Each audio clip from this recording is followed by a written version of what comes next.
नमस्कार मित्रों। सबसे पहले तो आप सभी को ऑपरेशन सिंदूर और भारत के बदले की हार्दिक बधाई मित्रों। एक ऐसा बदला, एक ऐसा ऑपरेशन जिसने मन को प्रसन्न किया है और दिल को सुकून दिया है मित्रों। जी हाँ मित्रों, दिल को सुकून दिया है। खैर मित्रों, इस वीडियो में आगे बढ़ने से पहले मैं आपका अपना मोहंती यादव आपके अपने YouTube channel and Indian update पर आपका हार्दिक स्वागत और अभिनंदन करता हूँ। मित्रों, 22 अप्रैल 2025 का वह दिन तो आपको याद ही होगा जब पहलगाम से देश के टूरिस्टों के खिलाफ धर्म पूछ करके हत्या किए गए टूरिस्टों की हृदय विदारक तस्वीरें आई थी। एक तस्वीर जिसमें एक बेटी अपने पति के शव के पास गुमसुम हालत में बैठी हुई है, आंखों के आंसू सूख चुके हैं, जिसकी तस्वीर को अगर कोई आज भी देख ले तो उसके दिल में थोड़ा सा भी दर्द है ना तो उसकी आंखों से आंसू टपकने लगेंगे। मित्रों, एक ऐसी तस्वीर आई थी और उसके बाद आया था प्राइम मिनिस्टर का वो प्रण जिसमें उन्होंने कहा था कि कार्रवाई वह होगी जो दुश्मन की कल्पना से बाहर होगी, यानी कि दुश्मन याद रखेगा। और उसके बाद भारत सरकार ने कोई बहुत ज़्यादा बयानबाजी भी नहीं की तो सिर्फ तैयारी, मीटिंग के बाद मीटिंग, मीटिंग के बाद मीटिंग और सिर्फ तैयारी। और इसी क्रम में पीएम ने एक बार सारी दुनिया को बता दिया था, डायरेक्टली बोलते हुए इनडायरेक्टली बताया था कि भाई बीच में मत पड़ना, बदला तो लिया ही जाएगा। और फिर शुरू होता है भारत सरकार का एक एक्शन, जो सच बोले तो वो था डिसेप्शन। जैसे सिंधु जल शब्द को रद्द कर देना, जो पीएम 2016 में भी बोल चुके थे, खून और पानी साथ साथ नहीं बह सकते। पाकिस्तानियों को देश छोड़ने के लिए बोल देना, व्यापार बंद कर देना, जैसे 10-12 फैसले लिए गए और उनका इफेक्ट दुश्मन देश के ऊपर तो आया ही था। लेकिन मित्रों, देशवासियों के मन को सुकून तब तक नहीं होना था जब तक अच्छी तरह से एक मिलिट्री एक्शन नहीं होता, पाकिस्तान पर सीधा अटैक नहीं किया जाता, खून के बदले खून के सिद्धांत को एस्टैब्लिश नहीं किया जाता और यह नहीं बताया जाता कि यह भारत नया भारत है जिसका सिद्धांत है कि हम घर में घुसकर मारते हैं। और वैसे भी मित्रों, खून देखने की तमन्ना तो बिलावल भुट्टो ने जताई थी।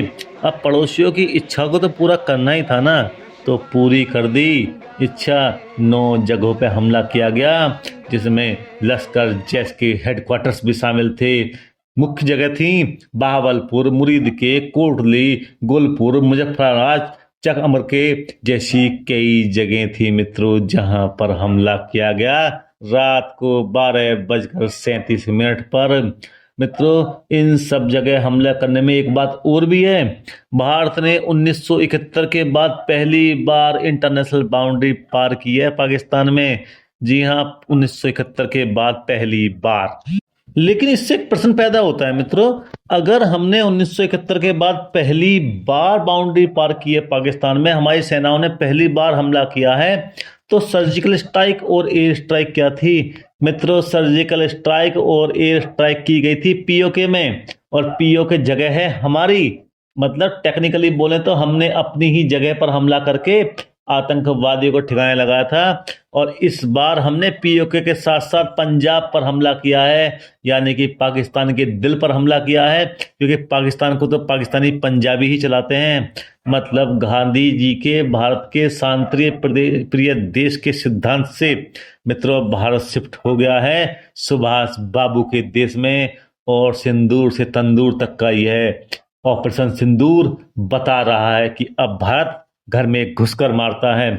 लेकिन यह सब इस तरह से होगा किसी की समझ में नहीं आ रहा था। तमाम समर्थकों को यह तो पता था कि कुछ बड़ा होगा, कब होगा, कहाँ होगा, यह किसी को नहीं पता था। कोई गैस नहीं कर पा रहा था, सब अपना गैस लगा रहे थे, लेकिन सटीक किसी का नहीं बैठ पा रहा था। कोई पूरी तरह से नहीं बोल पा रहा था क्या होगा। लेकिन तमाम लोग ये जानते थे कि दिल्ली की गद्दी पे जब बैठा है ना, वो जरूर बदला लेगा। और जो विरोधी थे उनके 2 महत्वपूर्ण प्रश्न थे मित्रों, कि इलेक्शन के समय में ही ऐसा हमला क्यों होता है, जबकि इलेक्शन अभी कम से कम 5 महीने दूर है, और हमला क्यों नहीं करते हैं मोदी या पीएम साहब, बदला क्यों नहीं लेते हैं, टाइम क्यों लगा रहे हैं। और इससे भी बड़ा क्वेश्चन आया था निकल कर कि इस हमले का फायदा किसे होगा, होगा किसे इस हमले का फायदा, फायदा किसको होगा। अब मेरे ख्याल से सभी को अपने प्रश्नों के जवाब मिल गया होगा।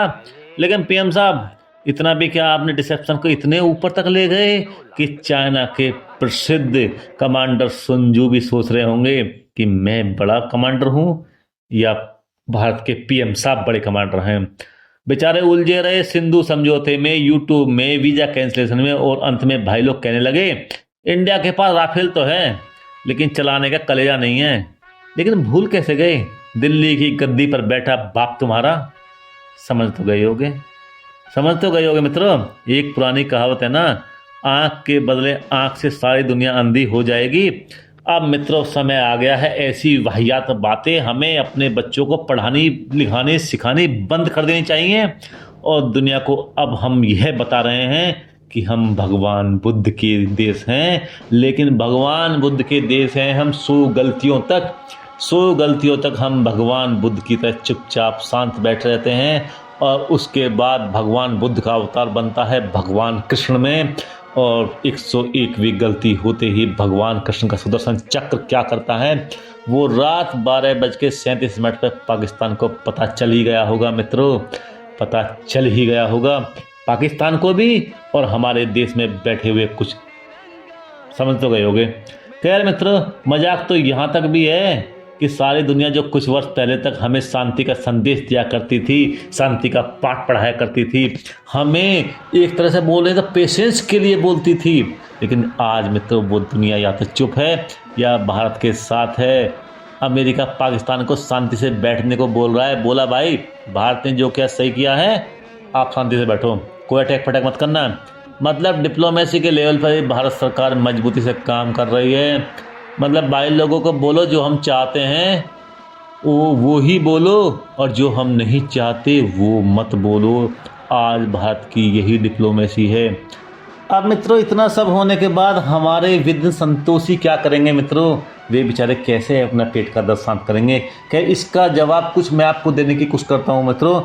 वो थोड़ी देर वो चुप रहेंगे, कुछ नहीं बोलेंगे, फिर उनके पेट में थोड़ा सा दर्द बढ़ेगा, फिर वो बोलेंगे भारतीय सेना के एक्शन के लिए हम भारतीय सेना को बधाई देते हैं, सैल्यूट करते हैं, भारतीय सेना पे हमें गर्व है।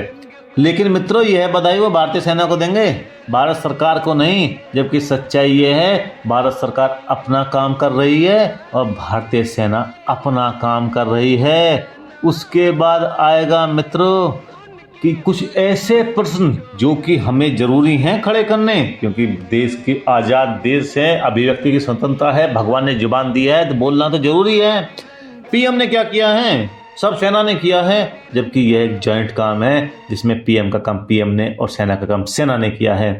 अगला आएगा आप लोगों ने हमला किया लेकिन मस्जिदों को टारगेट क्यों किया, धार्मिक भावनाएं आहत क्यों की, जबकि आतंकवादी अपने अड्डों की संरचना मंदरसों की तरह बनाते हैं, तो इसलिए अटैक तो वहीं पर होना था ना जहां पर आतंकवादी हैं। लेकिन बोलना है ना, भगवान ने जवान दी है और संविधान ने अधिकार दिया है बोलने का, कुछ भी बोलने का। उसके बाद भाई लोग बोलेंगे कि हमले पाकिस्तान के आम सिविलियंस पे किए गए हैं, वहां बहुत सारे सिविलियंस मारे गए हैं, यह इंसानियत की और यूएनओ के नियमों के खिलाफ है। आप लोग कातिल हो, आपने इंसानियत का कत्ल किया है, आपको पाकिस्तान से बात करनी चाहिए। मित्रों जैसे सारे इंसानियत का ठेका हमने ले रखा हो, लेकिन बोला ना भगवान बुद्ध थे तो वो शांत थे, भगवान कृष्ण हैं तो वो चक्र चला रहे हैं, और चक्र तो अब उड़ता हुआ जाएगा ना, जैसे ड्रोन गए हैं। भाई लोगों का अगला झुंझुना बजेगा, अब हमने हमला कर दिया है तो वे भी हमला करेंगे, फिर हम भी हमला करेंगे, फिर वो भी हमला करेंगे। ऐसा कब तक चलेगा? आंख के बदले आंख से पूरी दुनिया अंधी हो जाएगी। मित्रों ऐसा तब तक चलेगा जब तक पाकिस्तान नाम का यह आर्टिफिशियल देश खत्म नहीं हो जाता, ऐसा तब तक चलेगा। और न जाने ऐसे कितने ही फालतू सिरदर्द करने वाले प्रश्न पूछे जाएंगे, और ऐसे प्रश्न तब तक पूछे जाते रहेंगे जब तक हम ऐसे फालतू लोगों को एंटरटेन करते रहेंगे। इनको शांत करने का तरीका है इन नमूनों को एंटरटेन ही ना किया जाए। मित्रों अब भारत में होली और दिवाली मई के महीने में एक साथ मनाई जा रही है। मित्रों नॉर्मल जिंदगी में किसी के भी हम साथ हों, चाहे हम किसी के भी खिलाफ हों, लेकिन मित्रों जब बात भारत की हो तो हमें भारत के साथ होना चाहिए, और सिर्फ भारत के साथ होना चाहिए।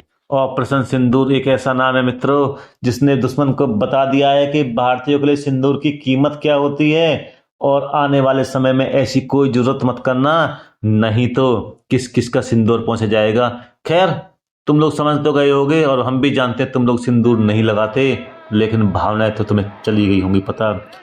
आज मित्रों भारत की गुड मॉर्निंग से नहीं, ऑपरेशन सिंदूर की विश से हो रही है। अरसे बाद मित्रों मन प्रसन्नता से भरा हुआ है, और 22 अप्रैल के बाद हर दिन हर समय इंतजार रहता था कि कोई तो खबर मिले तो दिल को सुकून दे, मन को प्रसन्न कर दे, ऐसा लगे कि कनेर के फूल चारों तक गिर रहे हैं। मिली मित्रों, कलेजे को ठंडक मिली, और वैसे भी अब सक्रिय होने वाला है मानवाधिकारों का गैंग, जो बेमतलब की बातें लेकर आएगा देश के सामने। खैर, विधन संतोषी लोग हैं, जब सब लोग खुश हैं तो थोड़ा उन्हें भी खुश होने ले दो। कोई बात नहीं, करो बकचोदी, कोई बात नहीं, करो फालतू की बातें, कोई फर्क नहीं पड़ता। जब बड़े काम हो रहे होते हैं ना, कुछ कुछ लोग रो रहे होते हैं, यह तो सच्चाई है ही ना। अब शुरू होगा RR, समझ तो गए होगे RR का मतलब? RR मतलब होता है एक प्रकार का रोना। खैर, अब बात करते हैं मित्रों, इतना सब हो गया, लेकिन भाई हमारे पड़ोस में पाकिस्तान में अब क्या होने वाला है या क्या हो सकता है, इसके कुछ गैस मैं आपको बताता हूं। आप भी अपने कमेंट सेक्शन में बता देना कि इन गैस में से कौन सा ठीक बैठने वाला है। जिस तरह से भारत ने पाकिस्तान पे हमला किया है, हो सकता है पाकिस्तान से काउंटर हमला करे और इस कन्फ्लिक्ट को वॉर की तरफ धकेल दे। दूसरा काम हो सकता है पाकिस्तान में सरकार पलट जाए और फौज सब कुछ अपने हाथ में ले ले। तीसरा काम में मित्रों सारा दोष जनरल मुनीर पर डालकर उसे बर्खास्त कर दिया जाए और कुछ इज्जत बचाने की कोशिश की जाए।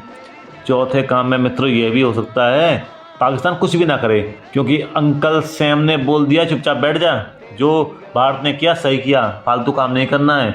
और मित्रों वैसे भी F-16 उड़ाने की परमिशन अंकल सैम तो देने वाले नहीं, और चाइना भी अपना JO-17 का जो उसने विमान दे रखा है ना, उसका परमिशन देने के मूड में नहीं है कि कहीं हिंदुस्तान ने लपेट दिया तो यह विमान मार्केट में बिकने से पहले ही बर्बाद हो जाएगा, और हो जाएगा बर्बाद सारा का सारा मार्केटिंग का प्लान। खैर मित्रों, अब देखते हैं पाकिस्तान क्या करेगा, कुछ तो करेगा भाई, लेकिन इंतजार है दुश्मन के कुछ करने का, क्या करेगा ये समझ में नहीं आ रहा है। खैर मित्रों, वॉर तो डिक्लेयर पाकिस्तान ने उसी दिन कर दिया था जब हमने सिंधु जल समझौता रद्द किया था, या कहें तो सस्पेंड किया था टेक्निकल भाषा में बोले तो। और अब अगले चरण में पाकिस्तान क्या करेगा देखना है मित्रों।